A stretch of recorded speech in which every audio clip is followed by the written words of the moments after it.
Hey, welcome. Right now, we are living through a truly wild moment in the global economy. I mean, the headlines are just screaming about falling markets, record-breaking debt, and let's be honest, a whole lot of uncertainty. But what if I told you that beneath all that chaos, a massive fundamental shift is taking place? Let's dig in. It really all boils down to this one huge question. Are we just watching another painful but pretty standard market crash play out? Or are these tremors actually the birth pangs of an entirely new financial system taking shape right before our very eyes? That's the mystery we're going to try and solve together in this explainer. So, to start, let's talk about the storm that everyone is feeling right now.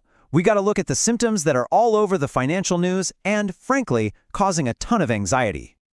Okay, the most obvious signs of trouble? They're in tech and crypto. These assets, which were flying super high, have taken a massive hit. And that kind of volatility, well, it makes a lot of people really nervous about what's coming next. It is a classic sign of investors running away from risk. But what's really wild here is the sheer scale of these drops. Just look at these numbers for the Nasdaq, Bitcoin, and Ethereum. Come on, these aren't just minor corrections. These are huge declines in what the pros call risk assets. Things like tech stocks and crypto that have a high upside, but also a pretty scary downside. This kind of massive sell-off is really at the heart of this whole crisis story we're hearing. But here's the thing. To really get what's happening today, we can't just stare at today's charts. We need to zoom out. We need to look at the anatomy of crises from the past and understand the insane pressures that have been building up just beneath the surface. I mean, as you can see here, big financial shocks are nothing new, right? We had the dot-com bubble burst back in 2000, the great financial crisis in 2008. So the billion-dollar question is, what makes this time different? Is it really just another cycle, or is there something, deeper going on? Well, it's interesting because some of the sharpest minds in finance, we're talking people like Ray Dalio and Cathie Wood, they don't seem to think a total systemic meltdown is coming. What they see is a necessary and, painful adjustment. The market's basically just rethinking risk, repricing assets, and kind of shaking out all the excess. Now let's talk about one of the biggest, and I mean biggest, pressures in the entire system. $38 trillion. That is the absolutely staggering size of the U.S. national debt. I mean, just take a second and look at that number. It's almost impossible to wrap your head around. And to put that jaw-dropping number into perspective, the U.S. national debt is now over 120% of its GDP. That's the value of everything the country produces in a whole year. That's like you, personally, owing way more money than your entire annual salary. The interest payments alone are on track to hit $1 trillion a year. That puts an unbelievable amount of pressure on the whole traditional financial system.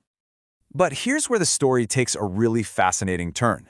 All of this pressure is creating cracks in the old system, and something new is starting to emerge. While everyone is completely focused on the crisis, there's a powerful, almost hidden transformation happening, a tech shift that is changing the rules of the game. It's called tokenization. So, what the heck is tokenization? Well, it's actually pretty simple. It's just the process of taking a real-world asset.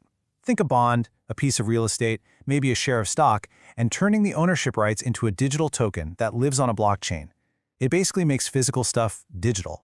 And why should you care? Well, the advantages are kind of revolutionary. First, you get 24/7 global markets for stuff that used to be really hard to trade. Second, it allows for what's called fractional ownership, which means you could literally buy a tiny piece of a skyscraper if you wanted to. And third, it just slashes costs and makes everything way more efficient. It's unlocking value and access in a way we've never seen before. And look, make no mistake, this is not some fringe crypto experiment. The absolute biggest names in traditional finance. I'm talking about giants like BlackRock, BNY Mellon, State Street. They are already all in. They're tokenizing everything from treasury bonds to massive investment funds. This is a huge mainstream shift.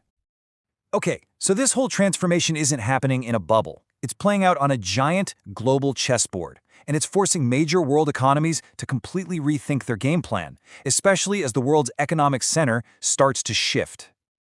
Just take a look at this breakdown. You've got the US using these new tools like tokenization to try and manage its insane debt load. At the exact same time, you have China working hard to make its currency, the RMB, a real global alternative. And then there's Japan trying to pull in foreign money to break out of its long stagnation. See? Every single move is connected to another. So now let's tie all of these threads together.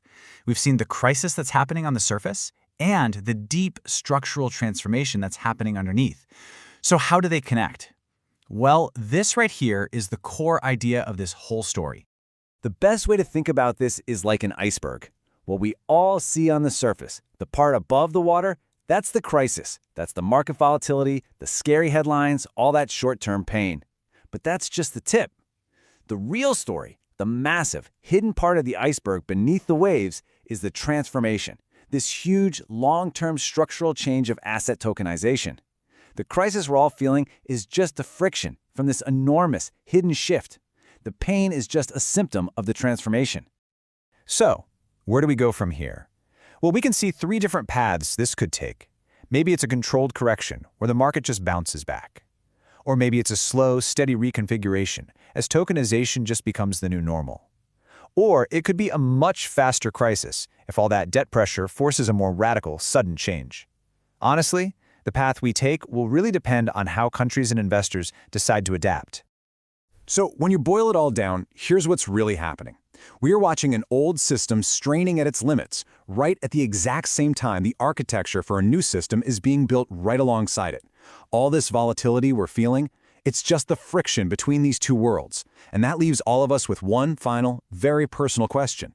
Are you prepared for the next era of finance?